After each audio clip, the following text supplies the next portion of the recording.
Assalamualaikum warahmatullahi wabarakatuh.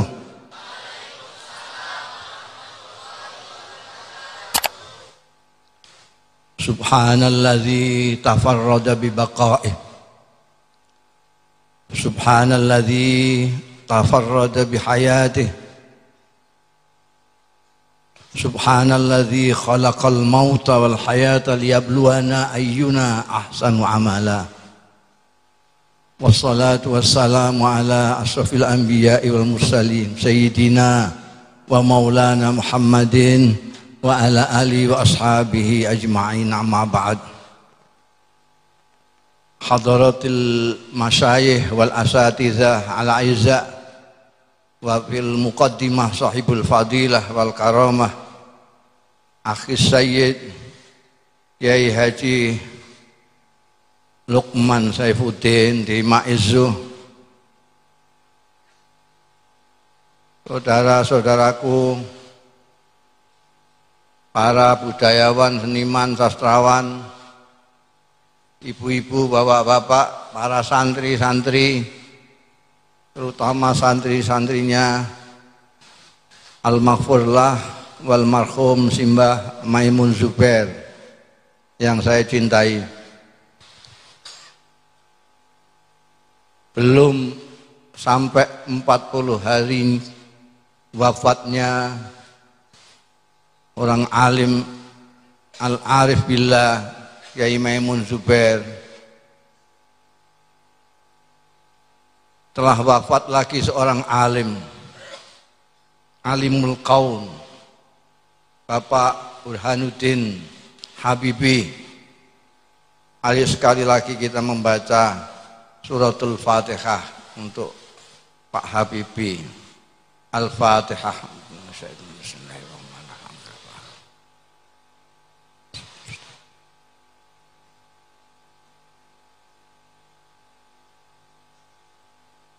Saya dan santri-santri menyambut prakarsa dari para sastrawan ini, ada dari Kalimantan, dari Sumatera, dari Jawa Barat, dari Bali, dari Madura. Penyair-penyair nasional datang semua ke sini untuk menyampaikan ungkapan rasa hatinya ditinggalkan oleh Mbah Maimun Zubair.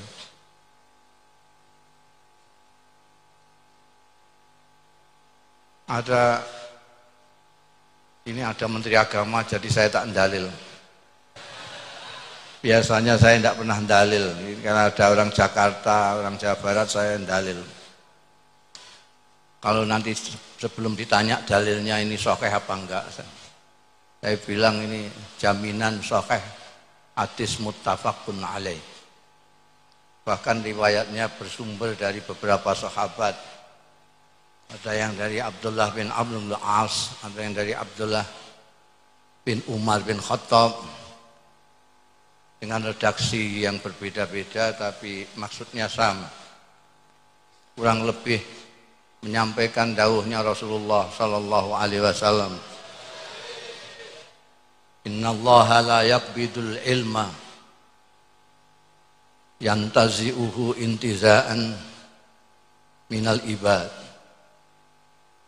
walakin yantazi'uhu biqabdil ulama. Ada redaksi yang lain yang hampir sama dengan itu. Innallaha la yantizul ilma min suduril ulama walakin biqabdil ulama. Kata idza lam yabqa, wa fi riwayatin hatta idza lam yubqi aliman ittakhadzan nasu ru'usan juhalan fasu'ilu fa'aftau bi ghairi ilmin wa dhallu wa adallu.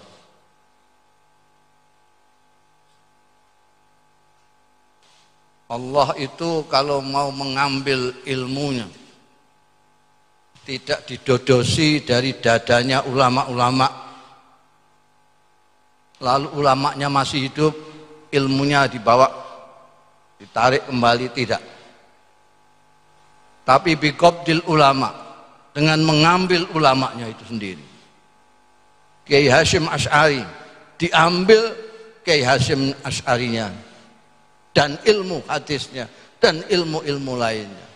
Kiai Wahab Hasbullah diambil ilmu-ilmunya, Kiai Bisri Samsuri diambil, Kiai Maimun Zubair dengan ilmu tafsirnya, ilmu hadisnya, ilmu tasawufnya, ilmu-ilmu yang sekian banyaknya diambil bersama Kiai Maimun Zubair. Sekarang orang pada menangisi kehilangan Kiai Maimun.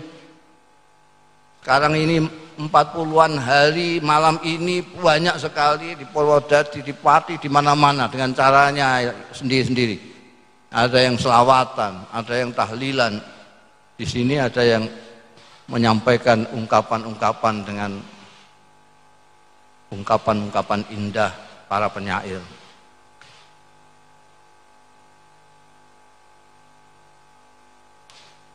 Kalau sudah habis diambili semua ulama-ulama,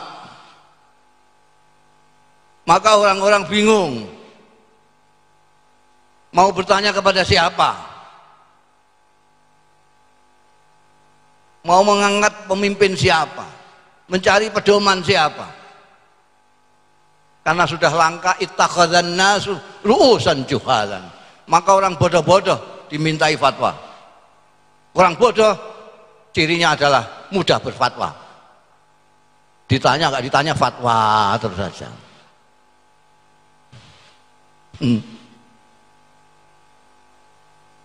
Su'ila ditanya Pak Aftau bi ghairi ilmun, tentu saja tidak pakai ngilmu, tidak punya ilmu. Suka fatwa tapi bulet tidak karu-karuan, orang tambah bingung mendengar fatwanya. Al-Imam Qadhi Iyad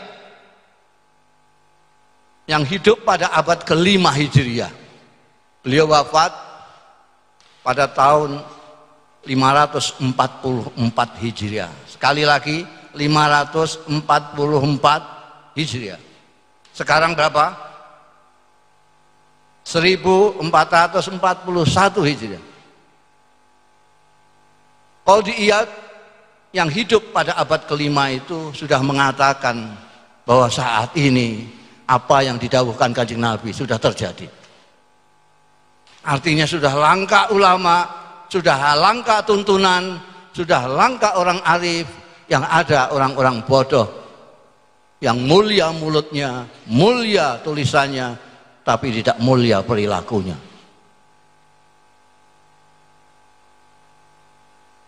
Itu 5 abad yang lalu. Pada waktu itu masih banyak ulama-ulama yang hebat, ulama-ulama mazhab, ulama hadis, ulama banyak sekali pada waktu itu. Itu Qadhi Iyad sudah mengatakan begitu. Sekarang abad ke-15, itu yang saya ceritakan abad ke-5 Qadhi Iyad itu.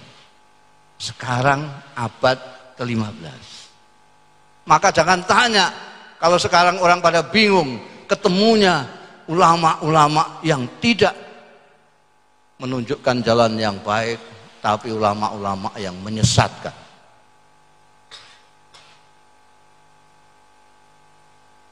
Kalau orang alim, ngerti fikih, ngerti hadis, hafal Quran banyak sekali, tapi yang mengamalkan itu, yang arif, seperti Hadratus Syekh Kiai Maimun Zubair.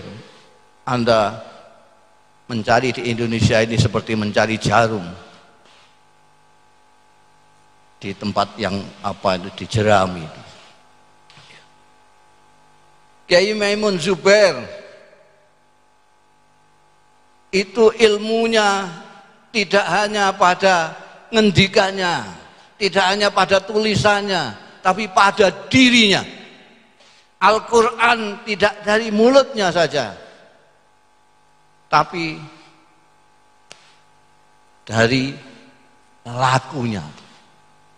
Maka tidak heran kalau seluruh Indonesia, yang santri atau tidak yang santri, yang beragama Islam atau tidak, yang pejabat atau yang rakyat jelata, semuanya menangisi kepergian Kiai Maimun Zubair. Mautul alim, mautul alam.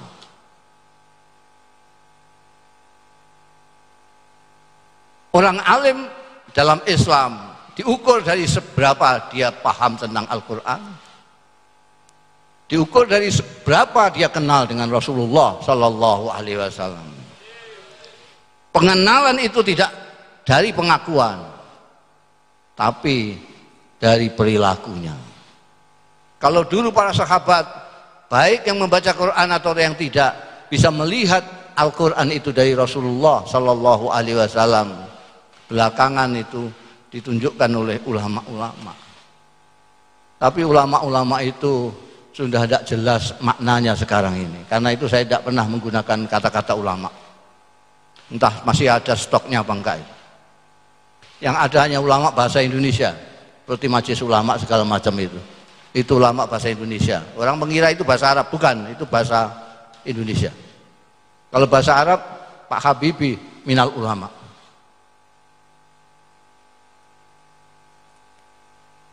Kalau di Indonesia yang masuk di MU itulah yang ulama, meskipun bekas penyanyi.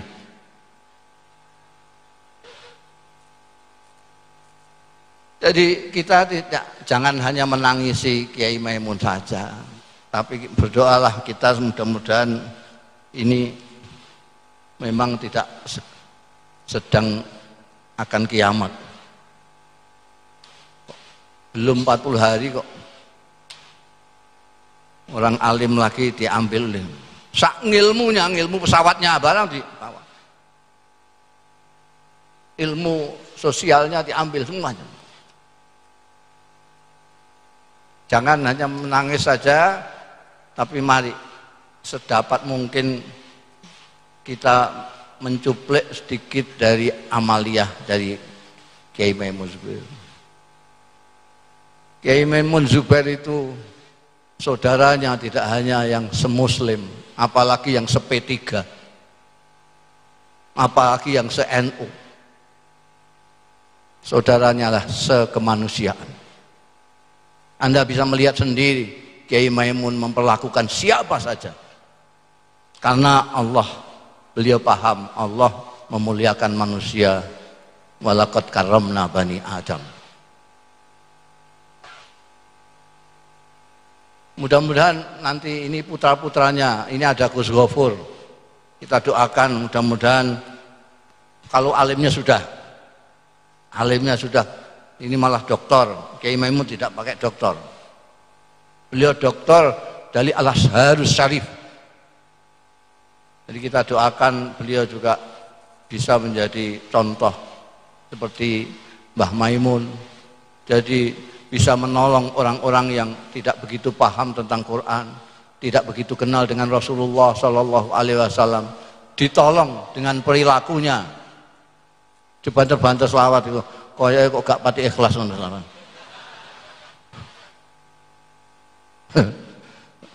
Itu santri gak pati pahaman ya, ngajine ning Google itu. Oh, bal maca Quran dikeploki dan ngisin-ngisini kiai ini.